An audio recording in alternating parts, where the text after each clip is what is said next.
In December 1926, Agatha Christie vanished. Her car was found abandoned near a cliff edge, her coat left inside, and for 11 days the most famous crime writer in Britain became the subject of the biggest manhunt the country had ever seen, while the real story of where she was and why she took to her grave without ever explaining. The woman who gave the world Hercule Poirot and Miss Marple spent her entire life hiding something, and the disappearance was only the beginning. Fact 1. She vanished. She never explained. On the evening of the 3rd of December, 1926, Agatha Christie left her home in Berkshire, got into her Morris Cowley, and drove away. She did not come back. The following morning, her car was found near Newlands Corner in Surrey, close to a chalk pit. The headlights were still on. Her fur coat was in the back. There was no sign of her. Britain assumed the worst. The newspapers ran the story on their front pages for days. 15,000 volunteers joined the search across the Surrey countryside. The Home Secretary was briefed.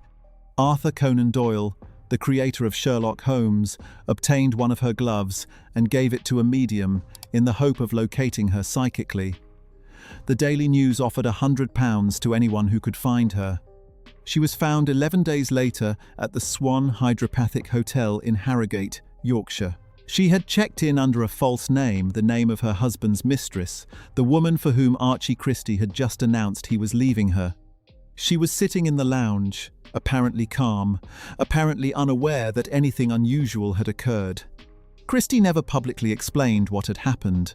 She gave no interview, published no account, and made no reference to those 11 days in her autobiography beyond acknowledging that they occurred. The most plausible explanations, a dissociative fugue brought on by psychological collapse, or a deliberate act of revenge against a husband who had humiliated her, remain exactly that: plausible. The truth died with her in January 1976, and the mystery she left behind is the one she never solved. Fact 2. She had a secret identity. The world knew Agatha Christie as the queen of crime fiction. What the world did not know, for more than 20 years, was that she was also Mary Westmacott, a romantic novelist whose books had nothing to do with murder, detectives, or the puzzle plots that made her famous. Between 1930 and 1956, Christie published 6 novels under the Westmacott name. They were not detective stories.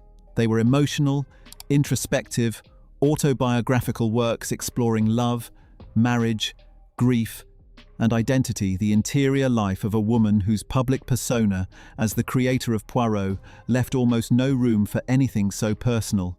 She kept the secret carefully, and her publishers kept it with her. The secret held for 2 decades. In 1949, a Sunday Times journalist identified her as Westmacott, and Christie confirmed it without elaborating. She continued to publish under the pseudonym regardless, completing the final Westmacott novel in 1956. Those 6 books are read today almost entirely by Christie specialists. They are not widely available, not heavily promoted, and rarely discussed in the same breath as her crime work. But they are the truest record of what was happening inside a woman who spent her public career constructing elaborate puzzles while her private life was considerably harder to solve than anything she ever put on the page. Fact 3. Third most translated author ever. Agatha Christie is the best-selling fiction writer in human history. More than 2 billion copies of her books have been sold worldwide, a figure so large it is difficult to make sense of it, except by comparison. In the entire history of human publishing, only the Bible and the complete works of Shakespeare have been translated into more languages than Christie's novels. She has been translated into more than 100 languages. In countries where British television has never reached and British culture is only dimly understood, Christie is nonetheless known through local translations, local editions, local readers who have been working through the canon for generations.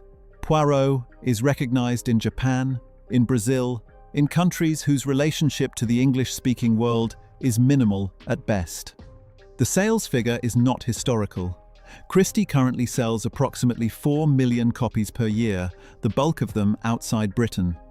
Every new television adaptation, every Poirot series, every Marple, Every Kenneth Branagh film sends a fresh wave of readers back to the source material. A writer who died in 1976 is still, by commercial measures, among the most active authors on Earth. She did not set out to build an empire. She set out to earn a living, and then to write better books than the last ones. The scale of what she built was as invisible to her as it was to everyone around her. She gave no speeches about her legacy. She simply kept writing for 56 years until she couldn't. Fact 4. Rejected 5 times. Then billions. The Mysterious Affair at Styles, the novel that introduced Hercule Poirot to the world, was not immediately recognized as anything special. Christie wrote it during the First World War, partly on a dare from her sister Madge, who believed she could not construct a detective story that would be impossible to solve before the end. Christie completed the manuscript and sent it to publishers. They sent it back.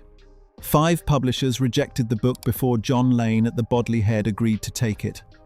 The process took years. Christie set the manuscript aside at various points, convinced it was not good enough, then returned to it, revised it, and sent it out again.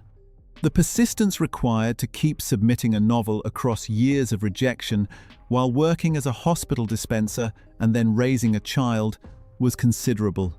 When Lane finally accepted it, in 1920, the contract he offered was poor. Christie, eager to be published and inexperienced in negotiation, signed away significant rights to the character of Poirot and the novel itself. It was a decision she would spend years regretting and attempting to reverse, and it left her financially disadvantaged precisely at the moment when her career was beginning to generate real money. The irony is complete.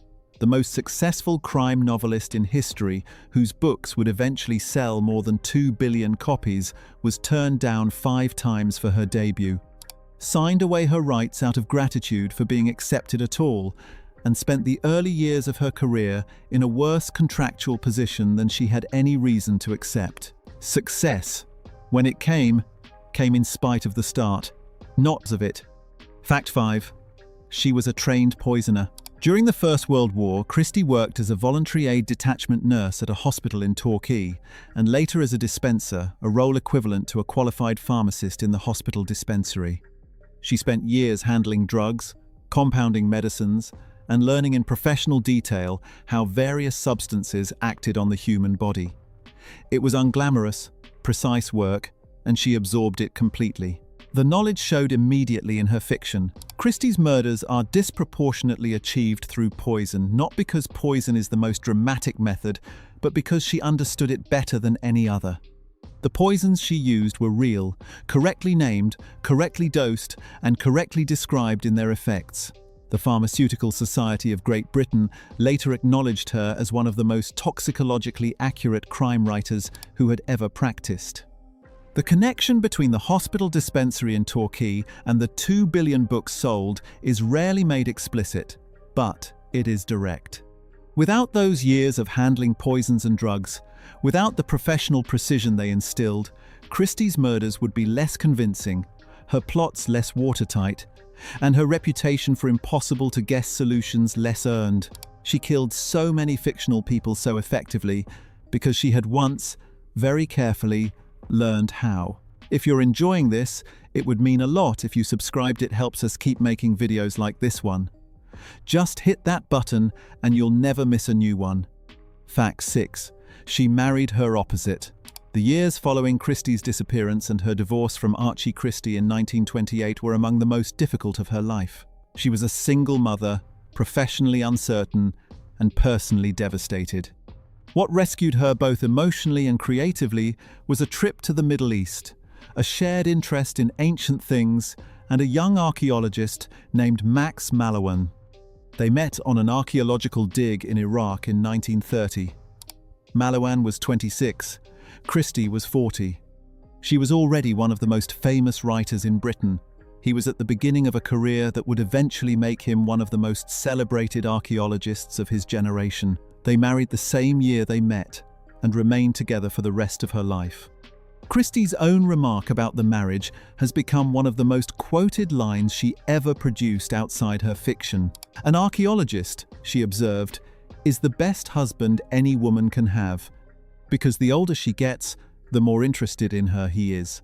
The line is funny and deflecting in the way she preferred, but the marriage itself was serious and sustaining. More practically, accompanying Malouin on his digs gave her the settings for some of her most celebrated novels. Murder on the Orient Express, Death on the Nile, Murder in Mesopotamia, and several others were written directly from her experience of the Middle East. The landscapes, the hotels, the archaeology, the particular texture of life on a dig, all of it found its way into her work. Without the second marriage, and without the world it opened to her, the Christie canon would be noticeably thinner. Fact 7. She locked his death away. By the 1930s, Agatha Christie had grown to find Hercule Poirot genuinely tiresome. She had described him privately as a detestable little creep, a character she had invented, made famous, and now felt trapped by. Readers adored him. Publishers needed him. Christie found him exhausting and would have been glad to stop. She could not simply abandon him.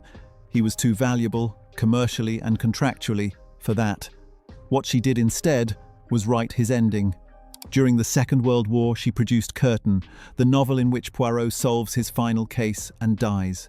She locked the manuscript in a bank vault with instructions that it was not to be published during her lifetime. She did the same with Miss Marple.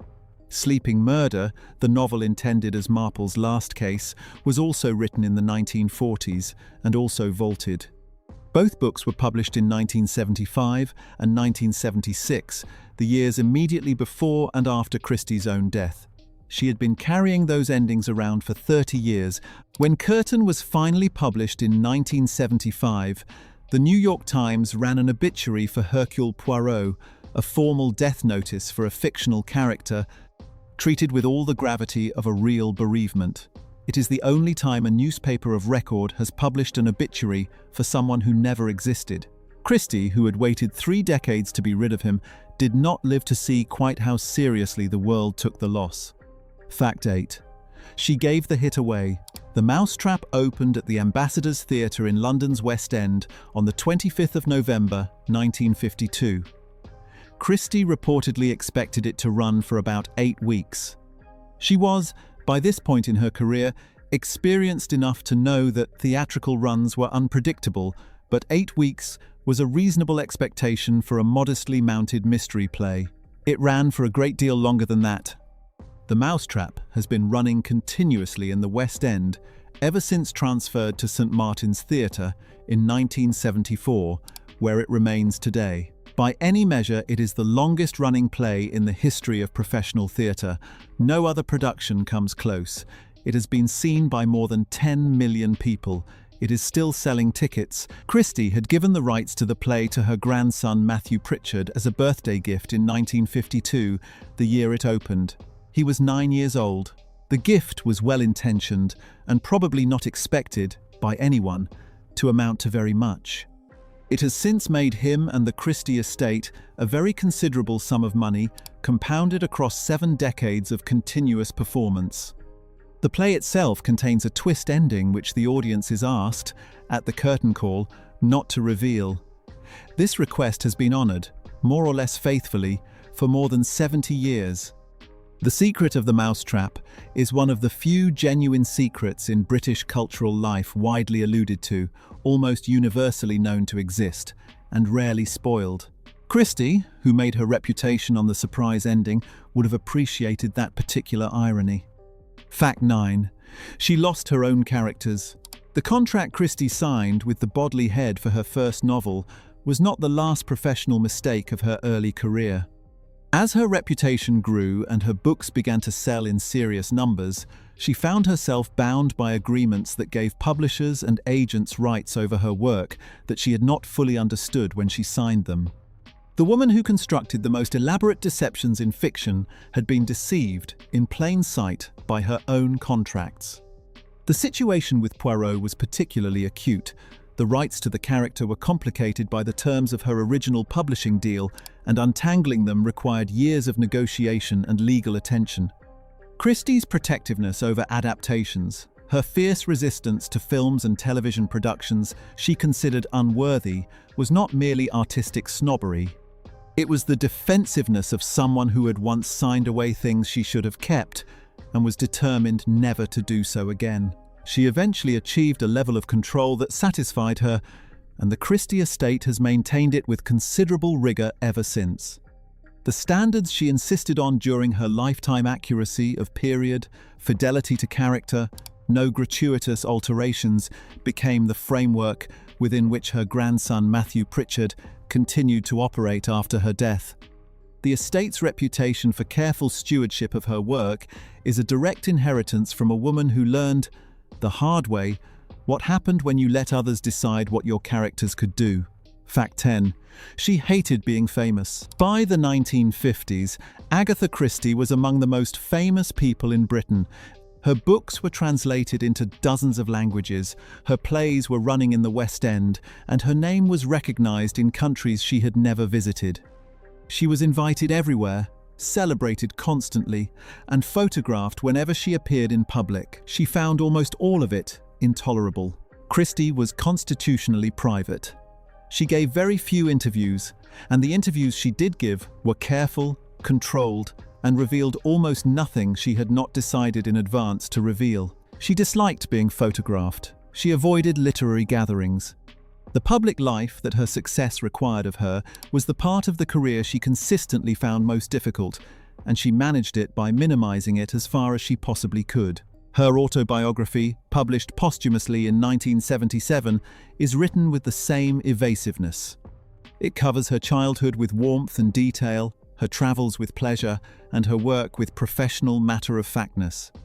The 11 Days in 1926, the broken first marriage, the interior life that the Westmacott novels were trying to express, these are present only in outline, if at all. The most famous mystery writer in the world was, in the end, the mystery she protected most carefully. She died in January 1976 at the age of 85 at her home Winterbrook House in Wallingford. She had been writing until the end. The 2 novels she had vaulted during the war were published within a year of her death. The Mousetrap continued its run. The books kept selling. And the 11 Days in Harrogate, which she had refused to explain for 50 years, remained as she had always intended entirely her own.